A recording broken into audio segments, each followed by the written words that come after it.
ಚಾಲಕನ ನಿಯಂತ್ರಣ ತಪ್ಪಿ ಕಾರು ಪಲ್ಟಿ ಹೊಡೆದಿರುವ ದೃಶ್ಯಗಳು ಒಂದೆಡೆಯಾದರೆ, ಮತ್ತೊಂದೆಡೆ ಅಪಘಾತದಲ್ಲಿ ಗಂಭೀರವಾಗಿ ಗಾಯಗೊಂಡು ಆಸ್ಪತ್ರೆಯಲ್ಲಿ ಚಿಕಿತ್ಸೆ ಪಡೆಯುತ್ತಿರುವ ಗಾಯಾಳುಗಳ ದೃಶ್ಯಗಳು ಕಂಡುಬಂದದ್ದು.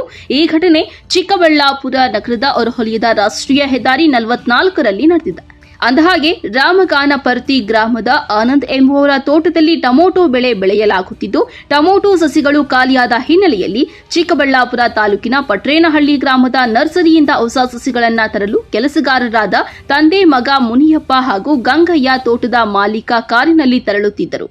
ಈ ವೇಳೆ ಏಕಾಏಕಿ ಕಾರು ಚಾಲಕನ ನಿಯಂತ್ರಣ ತಪ್ಪಿ ಕಾರು ರಸ್ತೆಯ ಎಡಭಾಗಕ್ಕೆ ಚಲಿಸಿ ಪಲ್ಟಿಯಾಗಿದೆ. ರಸ್ತೆ ಬದಿಯ ಸಿಮೆಂಟ್ ದಿಂಡಿಗೆ ಡಿಕ್ಕಿ ಹೊಡೆದ ರಭಸಕ್ಕೆ ಕಾರು ಹಲವು ಬಾರಿ ಉರುಳಿ ಸರ್ವಿಸ್ ರಸ್ತೆಯ ಪಕ್ಕದ ಹಳ್ಳಕ್ಕೆ ಬಿದ್ದಿದೆ.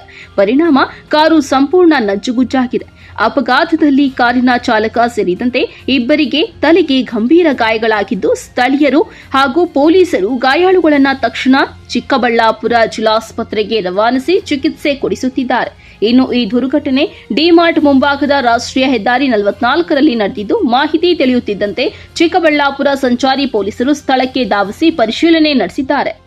ಅಪಘಾತದ ಪರಿಣಾಮ ರಾಷ್ಟ್ರೀಯ ಹೆದ್ದಾರಿಯಲ್ಲಿ ಕೆಲಕಾಲ ಸಂಚಾರ ದಟ್ಟಣೆ ಉಂಟಾಗಿತ್ತು. ಬಳಿಕ ಪೊಲೀಸರು ವಾಹನಗಳನ್ನು ತೆರವುಗೊಳಿಸಿ ಸುಗಮ ಸಂಚಾರಕ್ಕೆ ಅವಕಾಶ ಕಲ್ಪಿಸಿದರು.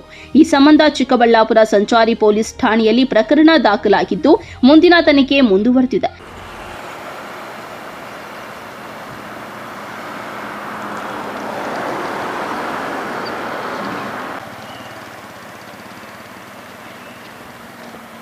ತಿಳಿಸ್ಬೇಕು ಮೇಡಮ್.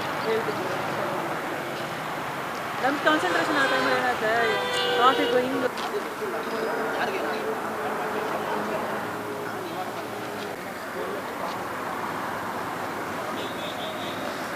ಸರಿ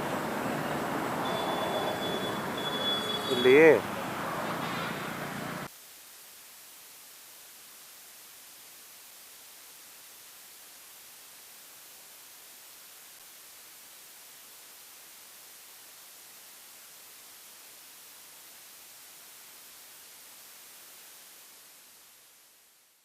ಕ್ಯಾಮರಾ ಪರ್ಸನ್ ಪ್ರವೀಣ್ ಜೊತೆ ಕಳವಾರ ಅರುಣ್, MMTV ನ್ಯೂಸ್, ಚಿಕ್ಕಬಳ್ಳಾಪುರ.